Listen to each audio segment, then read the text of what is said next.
રાજપારડી ખાતે સાદી રેતી ખનીજ અને બ્લેક ટ્રેપ ખનીજના બિનઅધિકૃત વહન કરતા વાહનોને સીઝ કરી કુલ 60 લાખનો મુદ્દામાલ જપ્ત કરાયો છે। જિલ્લા વહીવટી તંત્રના માર્ગદર્શન હેઠળ ભરૂચ જિલ્લામાં ખનીજનું બિનઅધિકૃત વહન સદંતર બંધ રહે, ખનીજ ચોરી અટકે તે ઉદ્દેશથી સરપ્રાઇઝ ચેકિંગ હાથ ધરવામાં આવી રહ્યું છે। તેમજ ગેરકાયદેસર ખનન અને ખનીજનું બિનઅધિકૃત વહનની પ્રવૃત્તિ મળી આવતા કાયદેસરની કાર્યવાહી કરવામાં આવી રહી છે।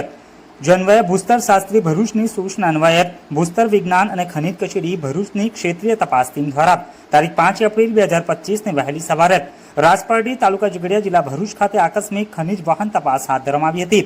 આ તપાસ દરમિયાન સાદી રેતી ખનિજ અને બ્લેક ટ્રેપ ખનિજના બિનઅધિકૃત વહન કરતા કુલ 4 વાહનો, જેમાં ટ્રક નંબર 1 GJ16W7350 તેમજ ટ્રક નંબર 2 GJ16 Z8257 તથા GJ1 CU 8076 તેમજ GJ16AW 77 69 ને સીઝ કરી કુલ 60 લાખનો મુદ્દામાલ જપ્ત કરી પોલીસ સ્ટેશન રાજપારડી ખાતે રાખવામાં આવેલ છે, તેમ ભૂસ્તર શાસ્ત્રી શ્રી ભરૂચ દ્વારા મળેલી એક અખબારી યાદીમાં જણાવાયું છે।